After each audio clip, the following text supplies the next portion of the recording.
has long been abandoned.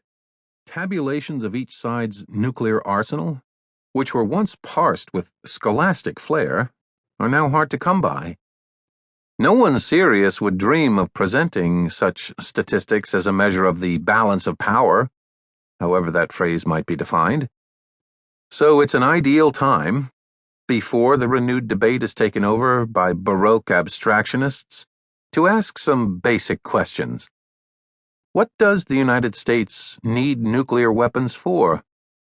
And how many, of what sort, are enough? The details of doomsday. Public discussion of these questions has always been disingenuous.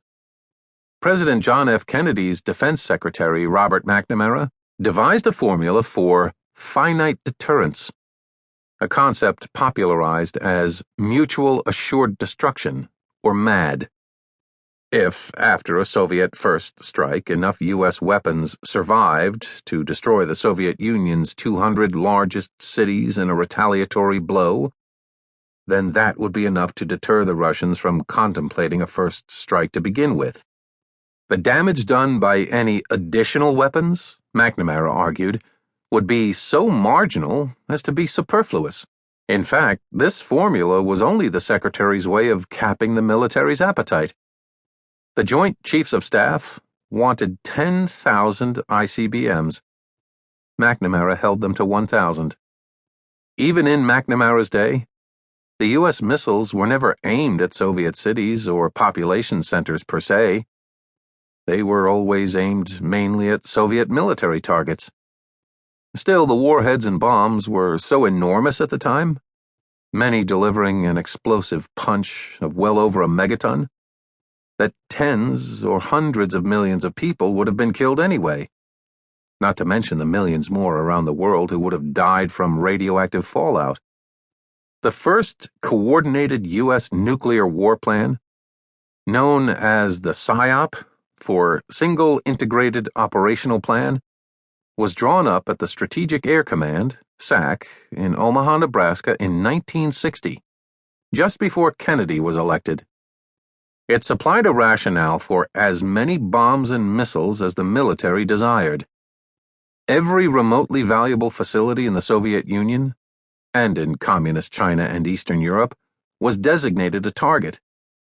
And officers in SAC's Joint Strategic Target Planning Staff decreed that several particularly valuable targets had to be destroyed with a 90% probability, others with a 98% probability. Under these rules, several weapons would have to be fired at those targets, and thus the military would have to buy several times as many weapons as might seem reasonable at first glance.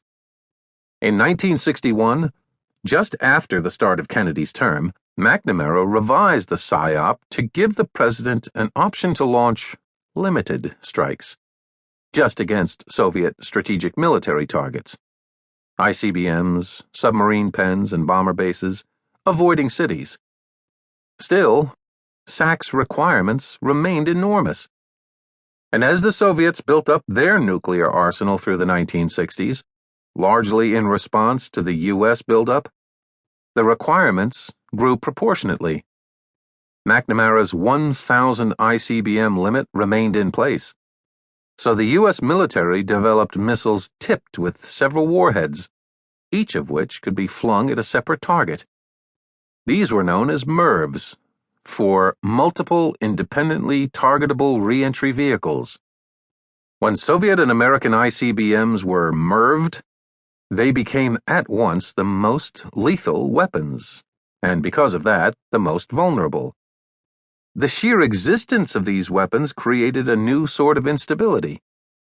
In a crisis, each side might have an incentive to launch a first strike with its ICBMs, if just to preempt the other side's launching a first strike with its ICBMs. This situation, which theorists dubbed crisis instability, spawned a small library of nuclear exchange scenarios, replete with deceptively precise calculations. They all envisioned a U.S. president and a Soviet premier firing hundreds or thousands of nuclear warheads at each other's country, killing tens or